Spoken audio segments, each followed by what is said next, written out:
Hello students, हम लोग matrix के सेकंड लेक्चर को लेकर के सामने हैं। प्रीवियस लेक्चर में आपने कुछ टाइप्स को देखा था और हमने उसको एंड किया था स्क्वायर मैट्रिक्स पे।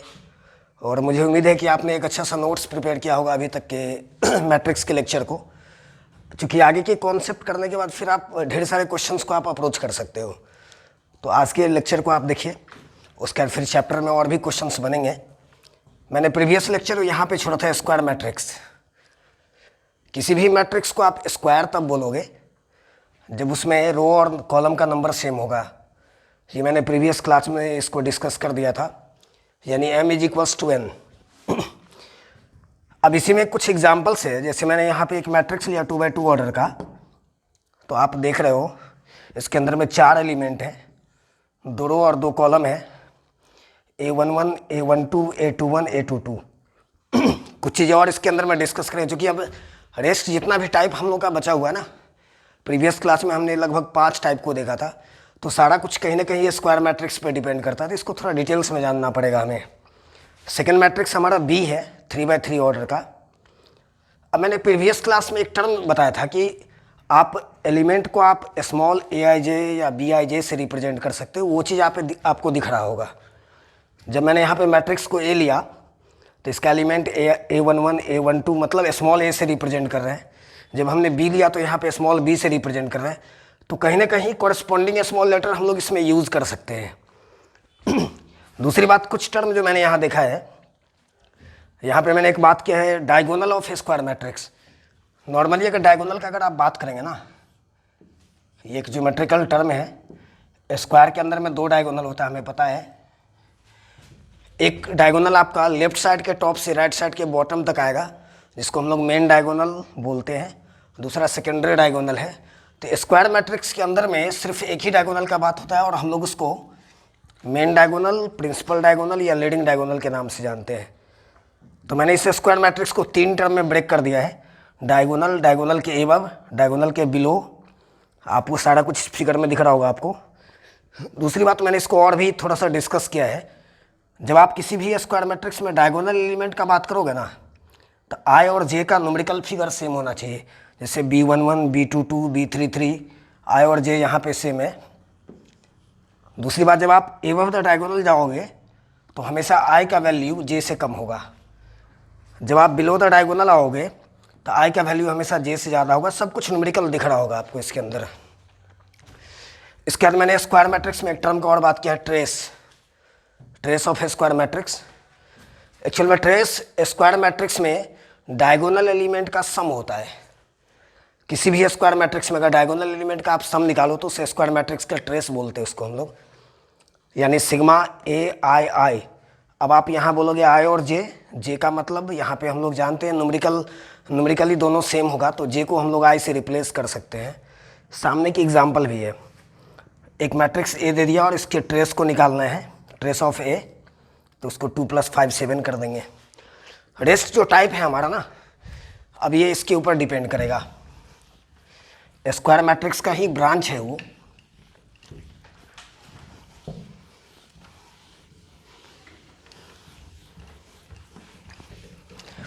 जैसे हम लोग इसमें सबसे पहले बात करेंगे हम डायगोनल मैट्रिक्स का।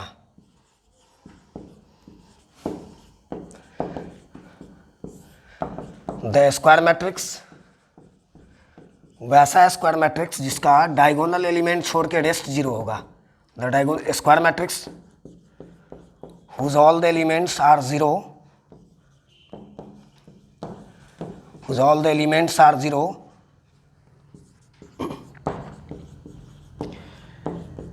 except diagonal element।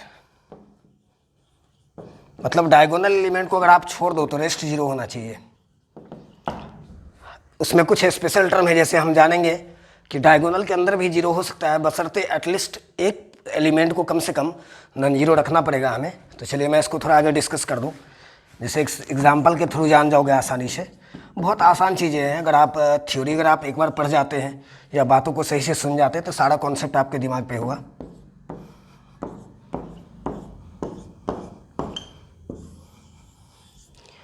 इस मैट्रिक्स में आपको दिख रहा होगा डायगोनल छोड़ के रेस्ट सारे एलिमेंट्स 0 हैं।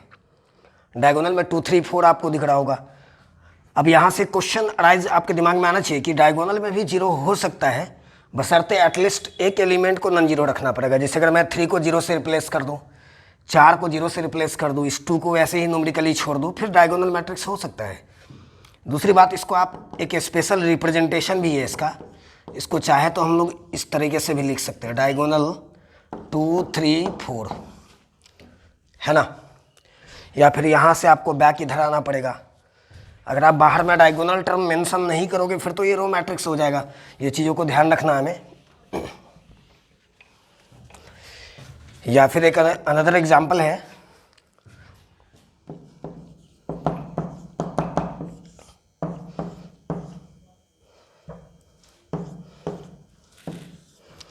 ये 2 बाय 2 का डायगोनल मैट्रिक्स है, और इसको अगर मैं चाहूँ तो लिख सकता हूँ डायगोनल 2 4, है ना।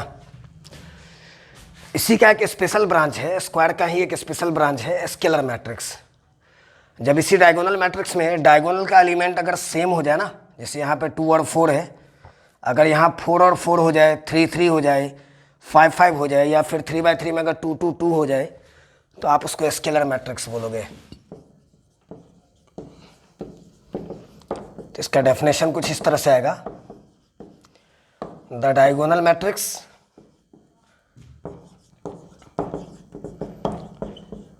whose diagonal elements are same, whose diagonal elements are same,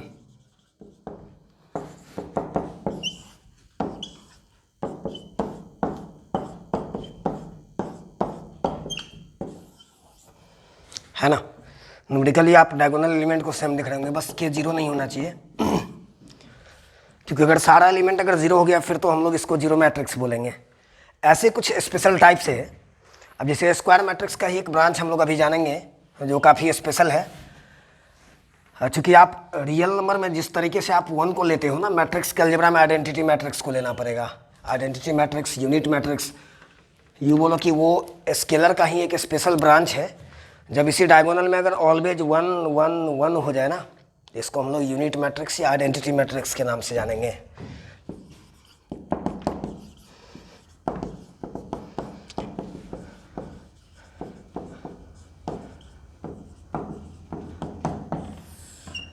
है ना, देख लीजिए आप इसको, the diagonal matrix,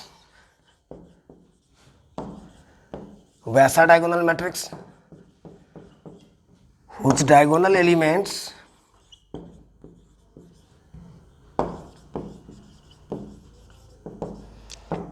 the element is equal to 1।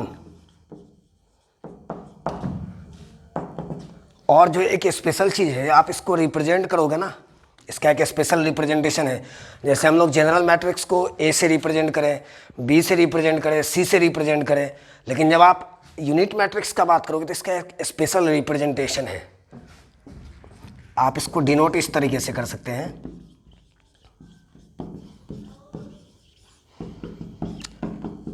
आई या आई एन। अब आपको पता होना चाहिए एन यहाँ पे ऑर्डर का बात करेगा, एन यहाँ पे इस मैट्रिक्स का ऑर्डर है। यानी अगर 2 बाय 2 अगर ऑर्डर का आप ले रहे हो तो I2 लिख सकते हैं, 3 बाय 3 ऑर्डर का अगर आप ले रहे हो तो I3 लिख सकते हैं। चलिए इसका न्यूमेरिकल एग्जांपल देख लीजिए आप।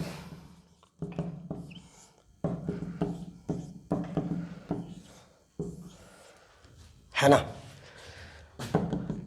I या I2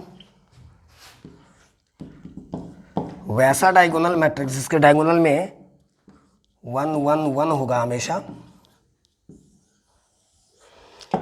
इसको I या I3 बोलेंगे हम लोग, I या I3।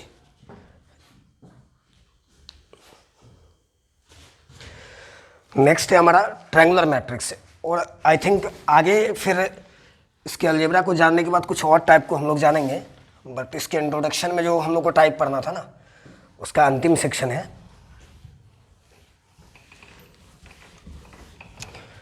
ट्रायंगुलर मैट्रिक्स के नाम से जानते हैं इसको।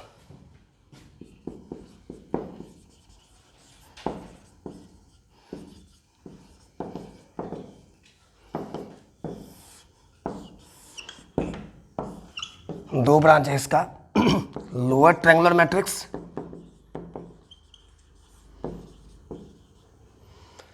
और अपर ट्रायंगुलर मैट्रिक्स।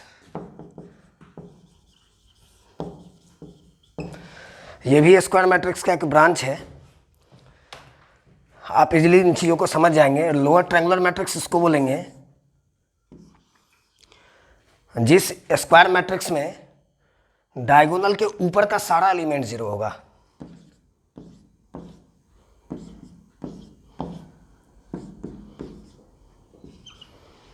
डायगोनल, इसके ऊपर में आपको दिख रहा होगा एक ट्रायंगल जिसके अंदर में सारा कुछ 0 है ना।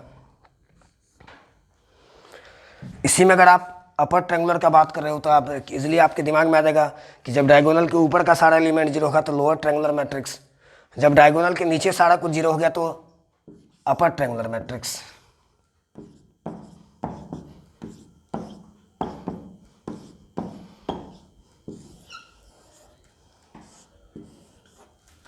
है ना। ये कुछ टाइप था।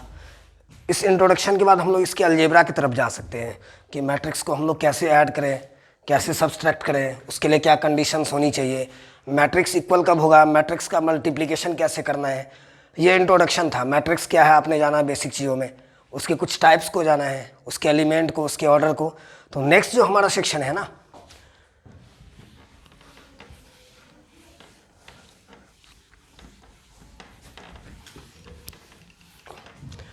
अलजेब्रा।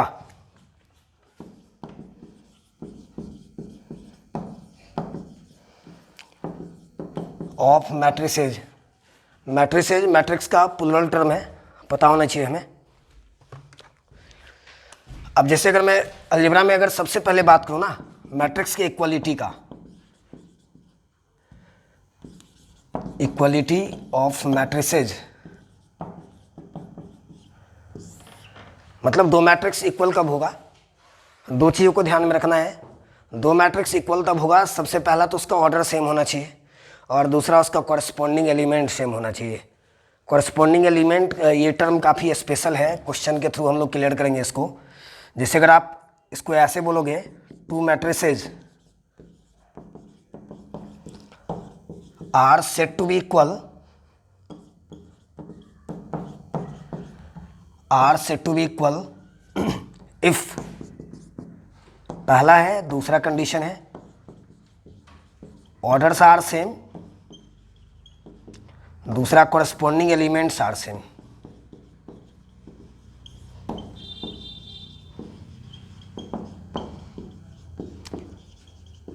इन दो चीज़ों को हमें ध्यान में रखना है। जैसे अगर मैं न्यूमेरिकली अगर सोचूं ना, ए अगर 2, 3, 4 और 5 है एक मैट्रिक्स, बी एक सेकेंड मैट्रिक्स है, ये 2, 3, 4 और 7 कर दूं, फिर ये ए भी इक्वल नहीं है। अगर आपको ए और बी को अगर इक्वल करना है तो देखिए A11 A11, A12 A12, corresponding element का ये मतलब है A21 A21 और A22 यहाँ पे 5 और 7, यानी ये टर्म भी हमें सेम रखना होगा, फिर जाके ये दोनों मैट्रिक्स इक्वल हो जाएगा। यानी आप बोल सकते हो यहाँ पे कि ए और बी इक्वल है। काफ़ी क्वेश्चंस है इसके अंदर, इस टॉपिक के ऊपर, चैप्टर के अंदर आप देख सकते हैं। चलिए मैं एक न्यूमेरिकल प्रॉब्लम देख लेता हूँ। किसी भी दो मैट्रिक्स को सेम होने के लिए दो चीज़ों को ध्यान में रखना है। पहला तो इसका ऑर्डर सेम होना चाहिए, 2 by 2 है, ये भी 2 by 2 है, और दूसरा कॉरस्पॉन्डिंग एलिमेंट सेम होना चाहिए। कोई एक एलिमेंट, कोई एक कॉरस्पॉन्डिंग एलिमेंट अनमैच्ड हो जाए, सेम ना हो, तो फिर आप मैट्रिक्स को इक्वल नहीं बोल सकते। इस पर कुछ प्रॉब्लम्स देख लेते हैं हम लोग।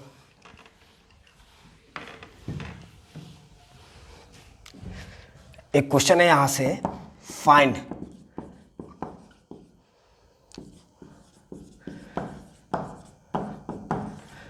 The value of x and y if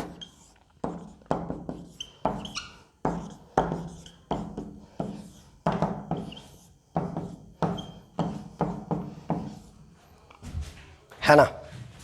दो मैट्रिक्स आमने सामने हैं, दोनों का ऑर्डर सेम है, हमने क्वेश्चन में लिख दिया है कि मैट्रिक्स इक्वल है, तो फिर x और y तक हमें जाना है। अब आपको एक चीज़ ध्यान में रखना, मुझे x और y चाहिए तो x + y को मैं 10 के इक्वल कर दूंगा, x - y को 6 के इक्वल कर दूंगा। बाकी तो न्यूमेरिकल टर्म है जहाँ से कोई वैल्यू तो नहीं आएगा, लेकिन हमें ध्यान जरूर रखना है कि क्या ये न्यूमेरिकल टर्म डिफर तो नहीं कर रहा है। अगर यहाँ 7 और यहाँ 8 होता तो फिर हम लोग आगे इस क्वेश्चन को नहीं ले जाते, फिर हम बोलते कि ये मैट्रिक्स एक्स और वाई के किसी वैल्यू के लिए इक्वल नहीं हो सकता है। अगर ये दोनों न्यूमेरिकल टर्म इक्वल है तो फिर आप आगे बढ़ा सकते हैं इसको, x प्लस वाई को 10 के इक्वल करेंगे, ये क्वेश्चन नंबर 1 हो गया। x माइनस वाई को 6 के इक्वल करेंगे, ये क्वेश्चन नंबर 2 हो गया।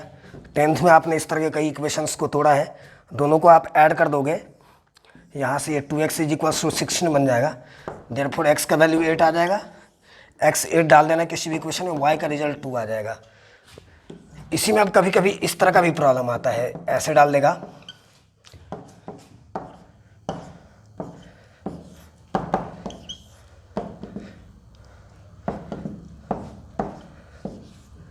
है ना, बोलेगा अगर ये दोनों मैट्रिक्स अगर इक्वल है तो अल्फ़ा का रिजल्ट निकालिए। तो आप अल्फ़ा स्क्वायर को 1 के इक्वल करोगे, इस अल्फ़ा को 1 के इक्वल करोगे, यहाँ से 2 रिजल्ट बनेगा, alpha is equals two plus minus 1। अब आप यहाँ थोड़ा सा देखना है, 2 अलग अलग कंडीशन से अल्फ़ा के वैल्यू को हम लोग पता कर रहे हैं। इसमें हमें ये चेक करना होगा कि क्या दोनों में कोई कॉमन रिजल्ट है, वो रिजल्ट हमारा सही है। जैसे अगर मैं अल्फ़ा का वैल्यू प्लस माइनस 1 है, अल्फ़ा 1 है, तो दोनों में कॉमन वैल्यू जो होगा ना उसी को लेना है, कॉमन वैल्यू ऑफ अल्फ़ा 1। और अगर आपने -1 अगर ले लिया ना, और जब चेक करोगे, ये जस्ट लाइक एक इक्वेशन है, अल्फ़ा का रिजल्ट अगर सपोज करो आपने -1 ले लिया, जब आप -1 इस LHS में रखोगे तो देखोगे दोनों मैट्रिक्स आपस में इक्वल नहीं है। तो अगर जब कभी भी कोई अननोन टर्म या कोई वेरिएबल 2 अलग अलग पोजीशन से अगर आप पता करते तो उसमें कॉमन रिजल्ट को लेना पड़ेगा। इसी तरीके से हम लोग और भी अलजेब्रा में कुछ सेक्शन है। नेक्स्ट है हमारा मैट्रिक्स का एडिशन। बहुत आसान चीज़ें हैं, आपको अंडर 10th की चीज़ों का फीलिंग्स आएगा, लगे ये 9 10th की चीज़ें हैं, जोड़ना घटाना।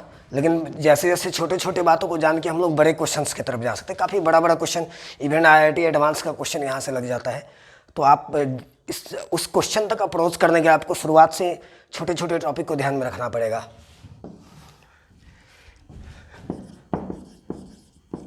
टॉपिक है हमारा एडिशन। Addition of matrices.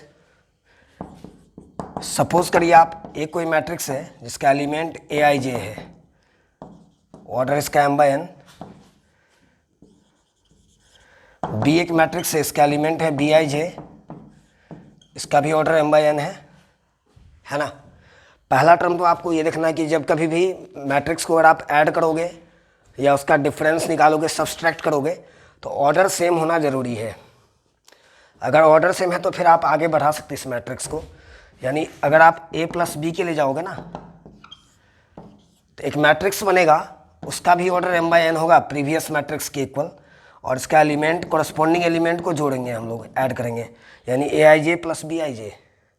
बहुत आसान चीज़ें हैं, आप जब क्वेश्चन देखोगे तो बहुत इजीली क्लियर कर लोगे।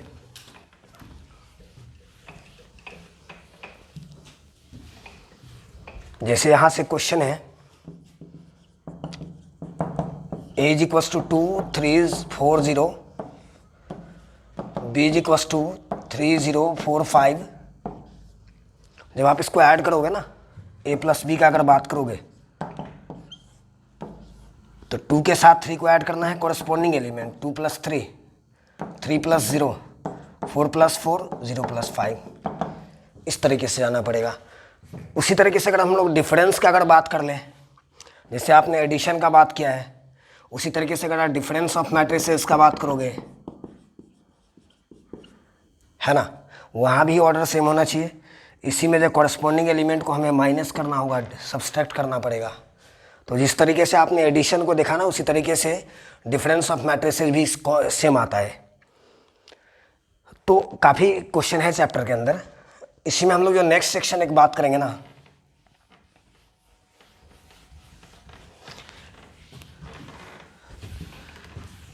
Scalar multiplication of a matrix.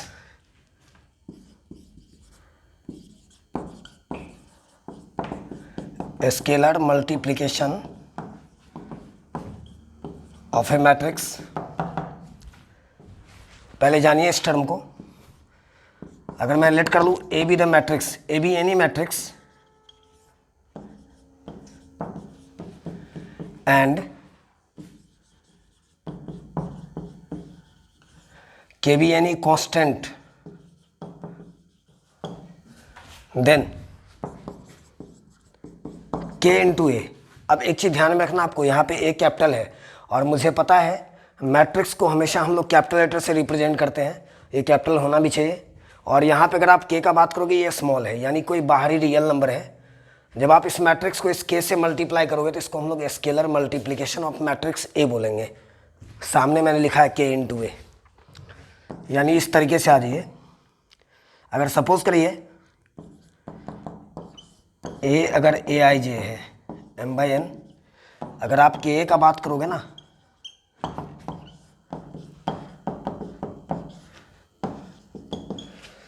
m by N, यानी जितना भी एलिमेंट मैट्रिक्स के अंदर होगा ना सबका मल्टीप्लिकेशन कैसे हो जाएगा। चलिए एक क्वेश्चन के थ्रू आ जाते हैं। एक क्वेश्चन है find value of sine theta into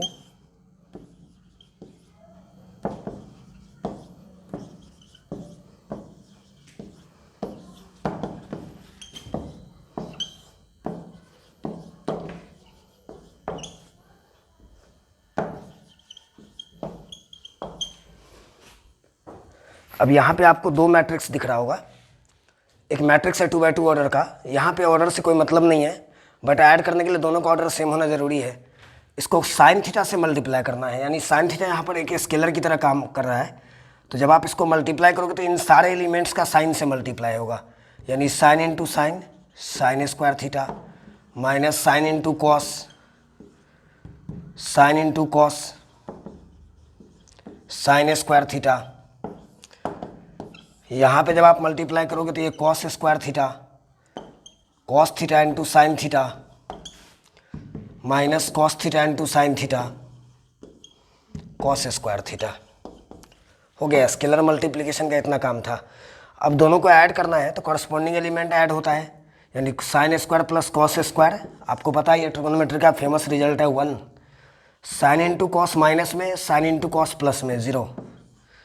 sine into cos plus minus यहाँ भी है, ये दोनों मिलके 1 दे देगा, यानी इसका रिजल्ट I2 के इक्वल है। आइडेंटिटी मैट्रिक्स अभी मैंने टाइप में डिस्कस किया है। इसी तरह का ढेर सारा रिजल्ट है और आसानी से आप क्वेश्चन को कर सकते हैं।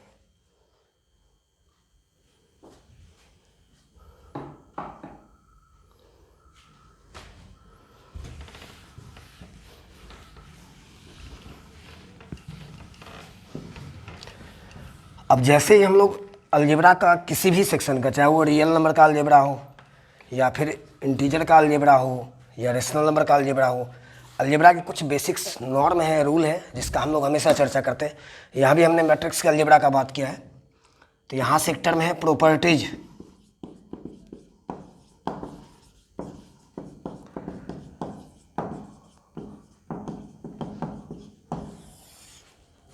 एडिशन ऑफ मैट्रिसेस का प्रॉपर्टीज। जब भी आप कभी भी किसी भी टर्म का अलजेब्रा का बात करो तो वहाँ कुछ कॉमन रूल है, commutative law, associative law, existence of additive identity. अगर आप एडिशन का बात करें, अगर आप मल्टीप्लिकेशन का बात करें तो मतलब एग्जिस्टेंस ऑफ मल्टीप्लिकेटिव आइडेंटिटी। यहाँ भी कुछ नॉर्म है, क्लोजर लॉ, डिस्ट्रीब्यूटिव लॉ, उन सारी चीज़ों को देखना हमें। तो पहला है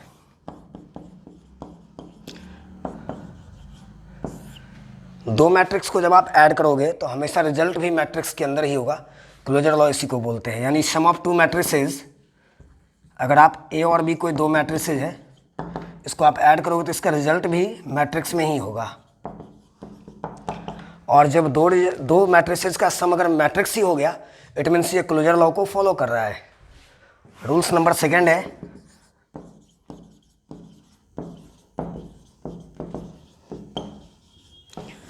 कम्यूटेटिव लॉ। अगर आप ए और बी कोई दो मैट्रिक्स ले लो, आप इसको ऐड करो और इसके ऑर्डर को जब एक्सचेंज करो, बी को पहले रख के ए को बाद में रख के, तो रिजल्ट में कोई चेंजिंग नहीं आती है। इट मीन्स ये कम्यूटेटिव लॉ को फॉलो कर रहा है। तीसरा एसोसिएटिव लॉ। अगर ए बी और सी तीन मैट्रिसेस है आपके पास, तीनों को ऐड करना है तो किसी दो पे आप एडिशन का रूल पहले अप्लाई कर सकते हैं। अगर आपने ए और बी को ऐड कर दिया, जितना रिजल्ट बना उसके साथ सी को ऐड करो, या फिर पहले अगर आपने बी और सी को ऐड कर दिया फिर ए के साथ, रिजल्ट में कोई चेंजिंग नहीं आ रही है, इसका मतलब ये एसोसिएटिव लॉ को फॉलो कर रहा है। नेक्स्ट है एग्जिस्टेंस ऑफ एडिटिव आइडेंटिटी। क्या कोई ऐसा मैट्रिक्स जिसके ऐड करने से किसी मैट्रिक्स पे कोई फर्क ना पड़े? ऑब्वियस सी बात है, जीरो मैट्रिक्स को अगर किसी से भी और ऐड करेंगे तो उस मैट्रिक्स पर फर्क नहीं पड़ेगा। बशर्ते यहाँ पे जीरो मैट्रिक्स के बारे में एक चीज़ आपको पता होना चाहिए, अगर ए का ऑर्डर अगर m/n है तो ओ का भी ऑर्डर m/n होना चाहिए, ऑर्डर सेम होना चाहिए, तभी हम लोग ऐड कर सकते हैं। तो ये ध्यान में हमें रखना है, किसी भी मैट्रिक्स में जीरो मैट्रिक्स को अगर ऐड करेंगे तो उस मैट्रिक्स पे कोई फर्क नहीं पड़ेगा, इसलिए जीरो मैट्रिक्स यहाँ पे एडिटिव आइडेंटिटी के नाम से जाना जाएगा। नेक्स्ट है एडिटिव इनवर्स। किसी भी मैट्रिक्स में अगर उसके निगेटिव को आप ऐड करोगे ना, किसी भी मैट्रिक्स में अगर उसके निगेटिव को ऐड करोगे, यानी ए में अगर ऐड करोगे -a को, या -a में अगर ए को ऐड करोगे तो जीरो मैट्रिक्स से इक्वल हो जाएगा। सेम टर्म का पॉजिटिव निगेटिव होना है, प्लस माइनस कैंसिल होना है, ये 4-5 बेसिक रूल्स है।